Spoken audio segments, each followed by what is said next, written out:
It's time for another podcast by George. Straight talk, straight from the heartland, that'll have you saying, "By George, I think he's got it." Now, here's George.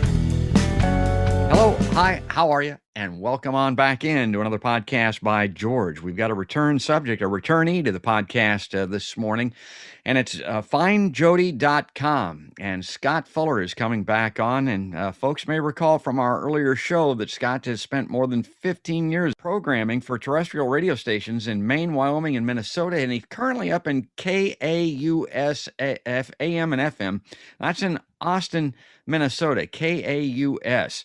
And he's been there. He started a podcast in 2003. He's investigated high-profile cold cases in several states through his podcasts, and including the 1995 disappearance of Jodi Huisentruit. And it was 26 years ago. Jodi Huisentruit disappeared. And for folks that may not be familiar with that, she was a television news anchor for KIMT, the CBS affiliate in Mason City. She went missing in the early morning hours of June 27th, 1995, soon after telling a colleague that she overslept. She was running late for work, which is an oddity, a part of this case. And since there were signs of a struggle outside her apartment, she is believed to have been abducted. And this comes from Wikipedia. I thought this was interesting, Scott. They say extensive investigations have failed to uncover any clues to her disappearance. So I don't know, Scott, let's start there. I think they're probably, through these investigations and your work, there have been clues uncovered, but they haven't led to finding her, obviously. But I think things have been found and have become known since her disappearance, correct? I'd say that's true. Yeah. I mean, there are two potential pieces of physical evidence in the parking lot, with the palm print that was found on Jodi's car was a partial palm print. They also found a hair at the scene, a human hair. They haven't said where that was found. So there, at least, you would have two pieces of possible physical evidence to compare to a suspect later down the road. Those two pieces of possible evidence might not be related to the abduction at all. But to say there's no clues, there are clues. There aren't as many clues as law enforcement is used to in cases like this, I would say. I mean, there's no body, there's no blood at the crime scene. There's not a whole lot of physical forensic evidence, but I know that police over the years through their investigations have turned over many rocks, as have we, chasing things down at Find Jodi as well. But it is baffling, and there aren't enough clues. We'll just put it that way. We're missing one piece of the puzzle, obviously, still today. Yeah.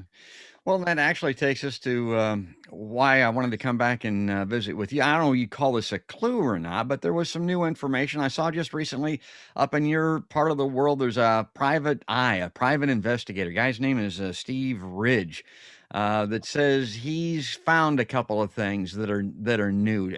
Are any of that, is that panning out, or are those things really new? I'm not sure what Steve is mentioning when he's sort of teasing that on the local media here. We're obviously aware that has been out there. Hearing about it on the press locally was the first we'd learned about that.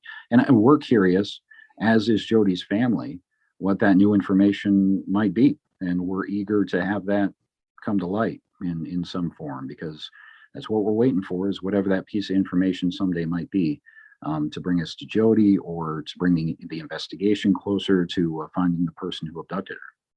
Well, I'm like you. Let's hope that he does have something, and if he does, I know you'll have it. And when you have it, I'll share it with my audience as well. Now, there is something that I know is new, and it's another billboard. Tell us about that. Yeah, so 3 or 4 years ago, it'd been 3 years ago, on what would have been Jodi's 50th birthday, the Find Jodi team put up 4 billboards in Mason City with the messaging, "Somebody knows something." And the idea was to generate local interest, to keep her name and her case out there, which is what the Find Jodi team is all about. That's our whole mission, is to make sure that people don't forget about her case. But we were also hopeful that it would generate leads for us and for the police. And it certainly did that over the last several years. And so we've decided to continue the billboard. This new billboard is in a location on Federal in Mason City, for anyone who's local there. And we changed the messaging to try to convey more of a sense of urgency. It's not as passive, I guess, as it used to be. The time to talk is now, is the messaging on the billboard right now. And that came out of a conversation that we had, one of our many Zoom calls with the team. And we got talking about how frustrating it is And at the same time, interesting that after 26 years, we're still uncovering new information. And people are reaching out to us saying, I've never come forward before, but I wanted to make sure that somebody had this information, possible information about Jodi's case. Well, George, if you think about that, 26 years and this person hasn't reached out to anybody. Whoever has that information in this case, that's the camp that they're in. They haven't reached out to us or the police for whatever the reason might be for 26 years. I think that was so startling to us that we said, in some way, in the best we can with this billboard, we have to convey a sense of urgency. Like, all right, almost like enough. Now is the time to come forward and tell the police, just make sure somebody knows this information that you have. Well, there's a couple of angles on this aging of the case that I wanted to talk to you about. And maybe first and foremost is to urge people not to give up. Yeah, it's Mhm. been 26 years, but you've got a lot of experience with these types of cold cases, and they do get solved. I mean, the information does come forward on occasion. Yeah, absolutely it does. We're seeing cold cases solved, 45-year-old cold cases solved with amazing advancements in science and DNA technology. Jodi's case, lacking any known DNA from the perpetrator at the crime scene that we're aware of, is going to be more difficult to solve. So it's going to take somebody coming forward and telling a story, leading police in the right direction to somebody who might have information. And in Jodi's case, that could be your uncle, that could be your ex-boyfriend, that could be your husband, it could be whoever is of a certain age, that would be 50 to 70 years old currently today, who is familiar with the case. Does this person talk about Jodi's case more than, notably comfortable? Have you ever found jewelry, any other unexplained artifacts in somebody's basement garage as a gift? Was something given to you 20 years ago or today?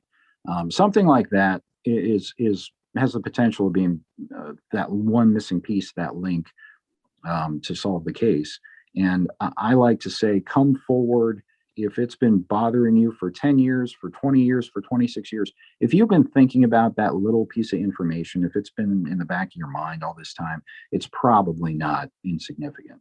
And even if it doesn't make sense to you, even if you think, well, this doesn't prove anything, it's just a small suspicion or some kind of weird memory I have, something like that. Maybe the police have the other part of the puzzle and they're missing your one piece, or we do, or somebody does. So you don't have to see the whole thing.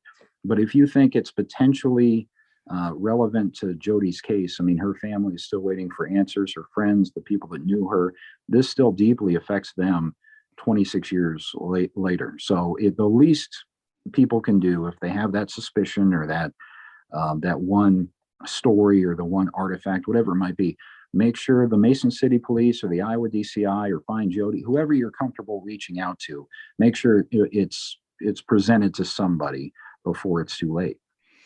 Let's revisit this just briefly. Now, we're limited on time, obviously, with my podcast. I like to hold them within, 20, 25 minutes or so.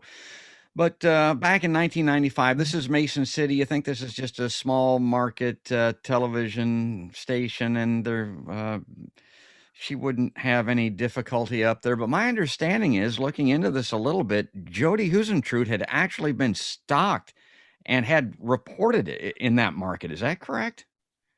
Yeah, that's right. The previous year from her disappearance, she actually reported to police that she was followed by a black truck while she was jogging. Actually, I think it was while she was rollerblading one afternoon. And it bothered her enough where she reported it to the Mason City Police. They sent an officer out there. They were never able to advance that lead or that incident any further, and it kind of just went to a file and went away. The police have claimed over the years that maybe they drove her to work for a couple of mornings following that, but she was clearly uncomfortable by that one incident with the truck. And now we don't know if she had other reason to be concerned as well. Find Jodi has talked to people who golfed with her on that Monday morning before she disappeared, that she was bothered enough by some harassing or in some way inappropriate phone calls to her home that she was about to have her phone number changed. So it's hard to know if things like that are related to her eventual abduction. At the same time, she's also on television, and so she's much more likely to be harassed. And so maybe the harassment does have something to do with her abduction. Maybe it doesn't. It's hard to tell now at this stage. But she was worried enough where the month before she disappeared, she was taking self-defense classes. So something was clearly bothering Jodi. We don't know, obviously, if whatever that was or series of events, whatever they were, if that led to what happened to her on June 27th. Wow. The other thing, and we talked about this on the earlier show that we did with you, this person of interest, this Tony Jackson guy, has anything changed on that? Actually, since you and I spoke last, one of our team members, Jay Alberio is his name. He's a retired Woodbury, Minnesota police investigator.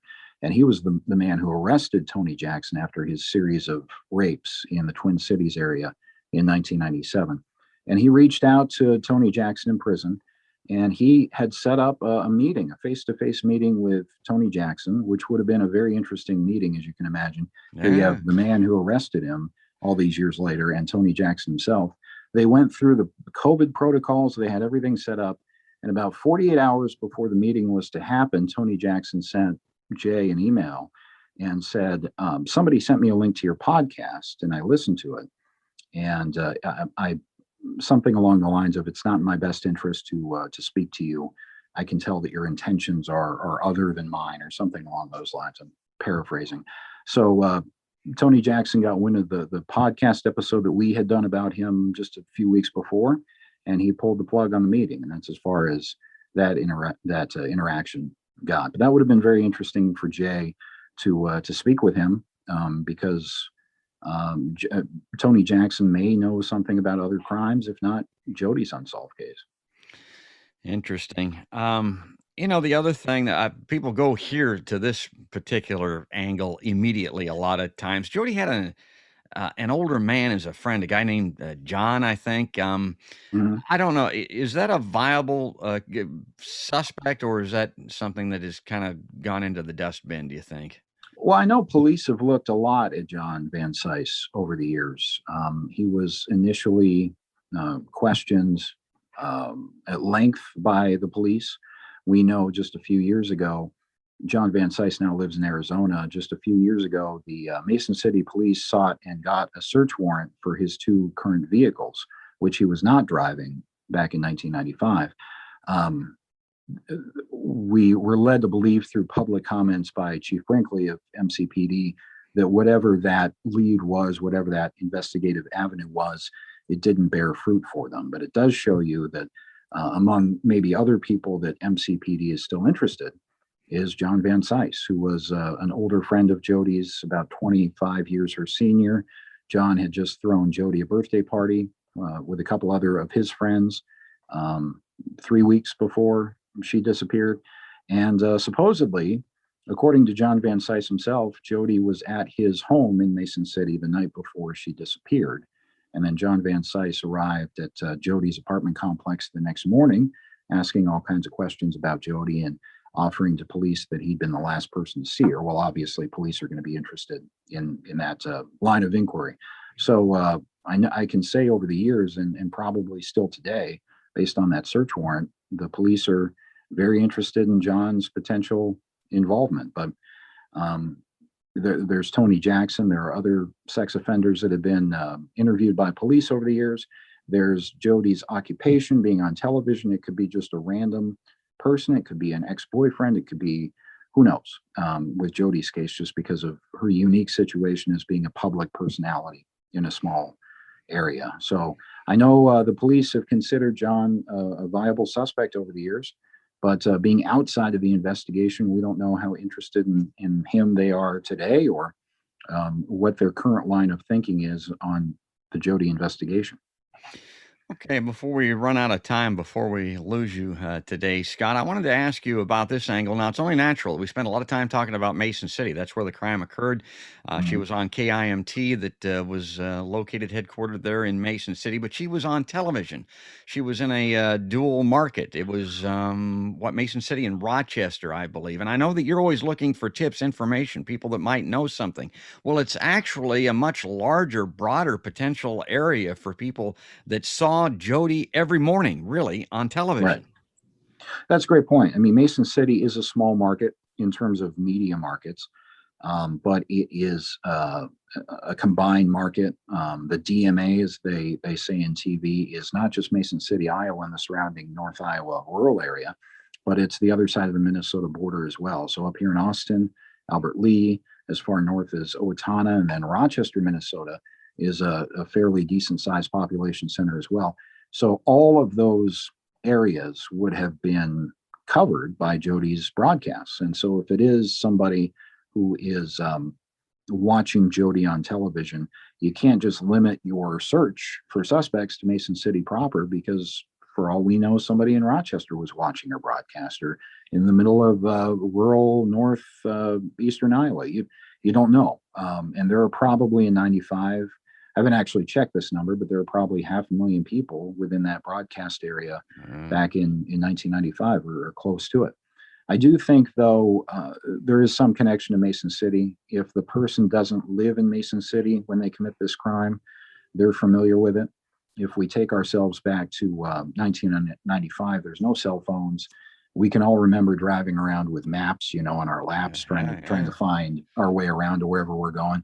So this is a person that knows Mason City either because they live there, or because they had lived there previously, or because they travel there to work, or some other reason on a regular basis. So somebody in Minnesota whose work takes them to Mason City twice a week would be, I think, as interesting as someone who lives in Mason City. So to your point, George, it doesn't narrow the suspect list at all. The list of potential suspects, it broadens it quite a bit. Okay, well, before we say goodbye for this particular episode, and I know you've looked at every angle, Scott, on this. I'm reminded of Jodie Foster and that nut John Hinckley. Of course, he ended up going on to trying to kill Reagan. Are there any other really high-profile, odd criminal cases out of Mason City or Rochester where someone went on to do something that outwardly would appear not to be connected at all? I mean, Hinckley's attempt on the president's life, if you just looked at that, you wouldn't be thinking about Jodie Foster, but they were connected. Right. Yeah, that's an interesting question. There is a strong possibility, I think, that this person is already in prison, if not in prison and maybe a different place. Jodi's case, though, is pretty unique. Back in 95, that year, there were, I've done this research, I can't remember the figure, but that I could find, there were over 100 women across the country who were abducted from their apartment, from the parking lot of an apartment complex. So it's a relatively rare crime in that sense as well. But the reason Jodi is even more unique is because of her occupation. So some television news anchors have been abducted or assaulted in a parking lot, either of their television station or of their home, but very rarely, and Jodi's case may be the only case of a television news anchor who was taken and her body never found, and her case remaining unsolved after such a long period of time. So in one sense, it's a rare crime anyway. A forcible abduction really is quite rare. And then with her specific victimology, with her set of criteria of she's a public personality and we never learn what happened to her in 26 years, it's hard to compare cases to any other, because it's a pretty unique set of circumstances in Jodi's case. But the larger point there, George, I think, is, do they have a criminal record in Mason City or in the surrounding area? I think the odds are pretty good that they had done something else either before or after. Yeah. Well, that's good. I'm going to put the website up for findjodi.com. Very simple. That's what it is, findjodi.com. That's where you can find the podcast and all that. But I also wanted you to wrap here, Scott, by just you putting out the plea for people to provide information, also to help. There's that angle of it. I mean, this has been going on now for 25 years. Sure. We're talking about, some of these investigators have been on this case a long time. Everybody is getting older. I would imagine that you could use any and all help that you folks could get. Yeah, feel free, if you have hunches or theories or tips, to use the tip form, either named or anonymously, at findjodi.com. We love your feedback, even if you don't think you have information on the case. We get tips on a daily basis, many times daily. Reach out to the Mason City Police if you have any information about the case or the DCI. If you're, for whatever reason, not comfortable reaching out to the police, you can reach out to us anonymously at findjodi.com. But we're looking for that one piece of missing information, whether it's a memory or a suspicion that you have or a story that you can recall, or even something that you've heard, hearsay wise, third hand. That at this point, with the case being what it is what's going to make the difference. God, I hope you get it. I hope you find it. Scott, thanks again for coming on Podcast by George. George, I appreciate the coverage. Thank you very much. Folks, that's Scott Fuller of FindJodi.com. He's also the program director up there at KAUSAM FM in Austin, Minnesota. And folks, if you like Podcast by George, if you like programming and information like this, please follow us on Facebook, like us and subscribe to us on YouTube. Ring that notification bell. Leave us a comment. Also do that on iTunes and all the places where podcasts are seen or heard. But that's going to do it. That's going to wrap it up. That's all there is. And there ain't no more. That's another podcast by George.